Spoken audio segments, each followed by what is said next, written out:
Hey folks, Morgan here with some more Adventure Depot. Just wanted to pop on and we're going to do an install of the Garage 88 no drill roof rack here today. So we're going to start off just by opening up and pulling all the parts out.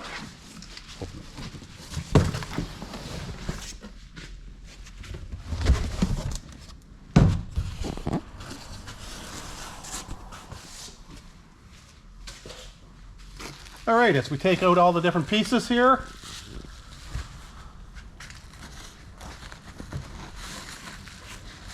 side rails,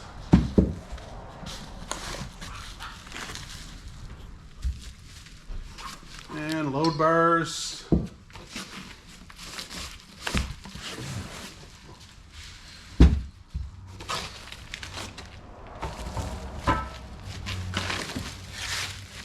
front panel, weather stripping, hardware, and stickers. All right, so we have everything laid out here. After we opened up the box, we got our two side rails here. You got your front plate. Now there's two different front plates. You can either have it front plate like this, which has the cutout for your light bar, or you have the one without it. We're actually going to use the one without it, as we don't want to put a light bar on. You have your load bars here for this, and this here, it goes on your front to hold things up. You have your weather strip for along the front piece. You have your packages here with your risers and all your different hardware to get it all bolted together. All right, so first thing we're going to do is take the weather stripping off the roof so we can expose the factory mounting holes.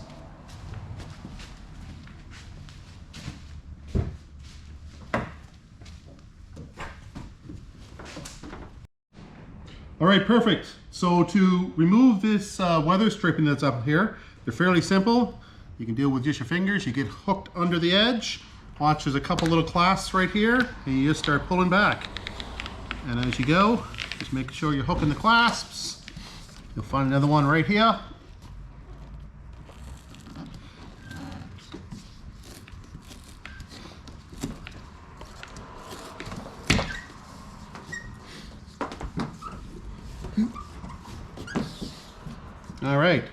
All right, so once you have your weather stripping off, you will see that there's this little patch here that has covering up, sealing the factory mounting points. We'll just basically find these two little holes, and then I'm just going to use my little multi-tool, and we'll just pop through there, opening that area up so we'll have access to the mounting holes. So you'll want to do that. There's going to be 3 on either side. Get these ones. And then towards the back there'll be one as well.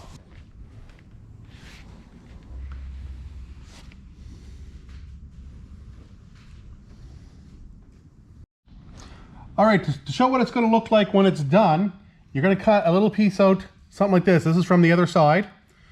We marked off where we're going to cut it off. And then on the other side, we're going to use a sharp knife to cut along. Now, if you'll notice, there's a little piece of metal in there, so you'll have to snip that little piece off and get it out. And then once you get that cut, that's going to open up that area that you can put your holes down through. All right, so once we've marked the area, we go in and we cut out the spaces here. We did it all the way down in the different areas where we're going to put the mounting points. So because we did that, we're going to have to remark our areas to cut through the top part. So we're going to line this up again, and we're just going to take a quick little mark in here and another little mark in here, just so we can see where we're going to drill through so we can put the anchor points in.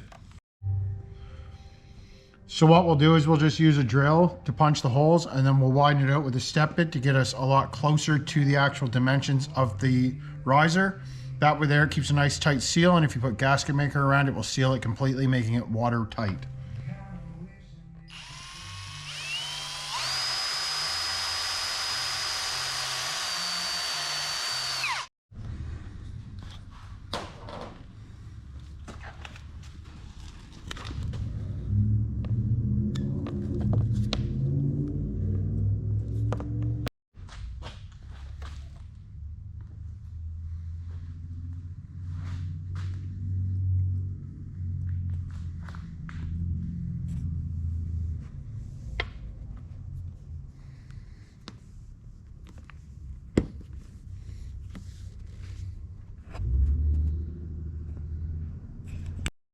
So next what we're going to do is we're going to mount up the windscreen to the bar for the front mount.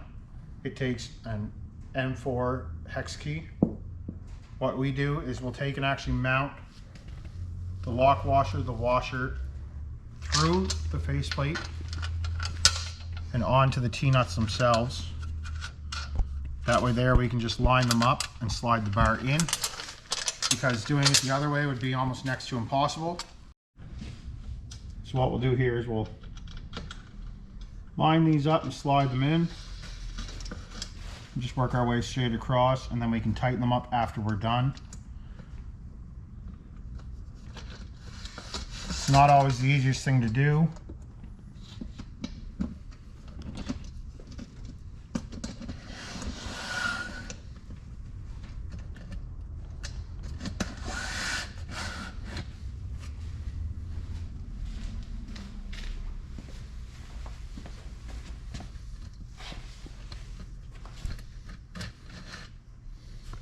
So then once you're across, you're going to end up flipping the bar over. You want to make sure you stay lined up to your edge, and then we'll just work to tighten them in.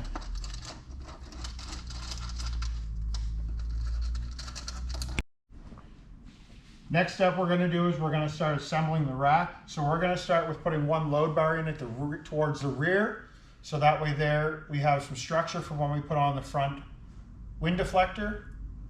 They all use the same hex keys, hex key, lock washer, and washer.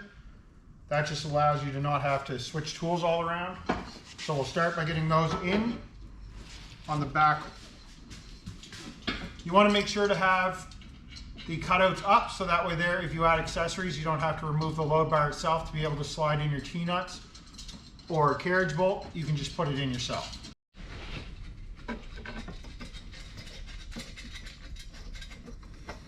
Now you won't want to tighten it down fully, as you're going to be adding the other bars in, so you'll want it a little loose, and then we'll come back through and tighten everything up again before we put the rack on the vehicle itself. So now what we'll do is we're going to install the wind deflector in the front. That'll give you a true idea of what the rack will look like once completed. Again, it's just the mounting holes are on the sides, and it's just an M4 hex bolt. You'll just screw it in. Again, don't tighten it up fully, as you'll want to get the rest of your load bars in before you tighten down.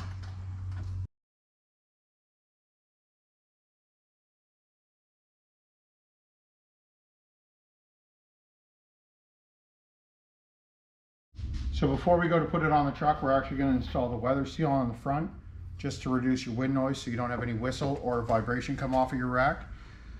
You're going to start by just sliding that edge in on. It's going to be a little bit to work in. You're going to have to work it in to it. So yeah, it's hard to get on. You got to really give a good push. It's quite hard on the thumbs. You probably could use a rubber mallet to do it. I just don't want to do that, so that I'm not bending the actual channel that sits inside. As you can see, it's just a metal channel that pushes in, so you just got to get pushed in past there to get it to lock in fully tight, which takes a little bit of force and effort.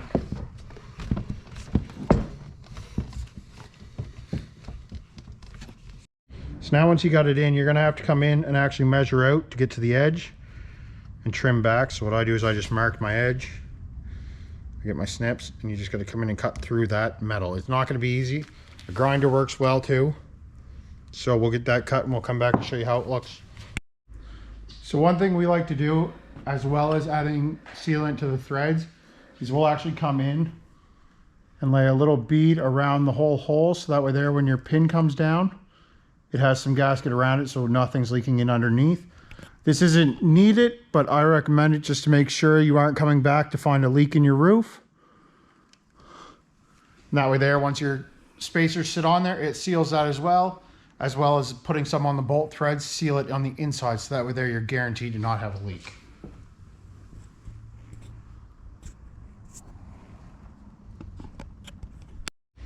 So once you got it cut and tucked in, you'll want to make sure that you got it all pressed in tight, because this is the last time you're really going to be able to get your hands in here to press that in. And if it's loose, it's not going to sit right. You'll get water down in there that will sit and stay. Or you could possibly have a wind noise.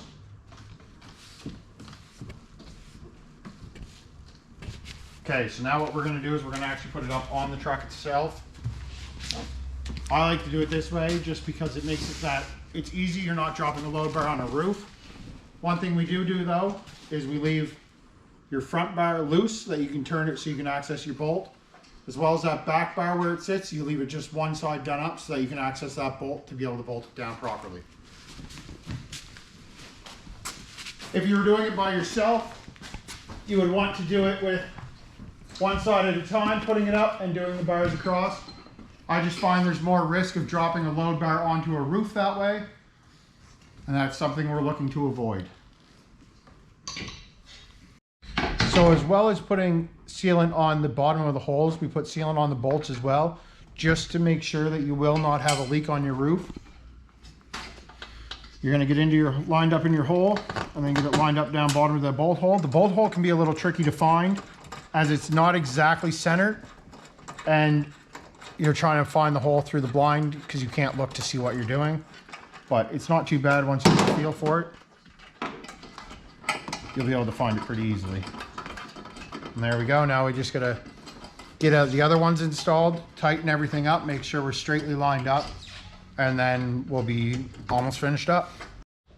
So now we're just going to snug everything down. We won't actually give the final tighten until we have them all snugged up, just to make sure that we're not going to have any shifts in movement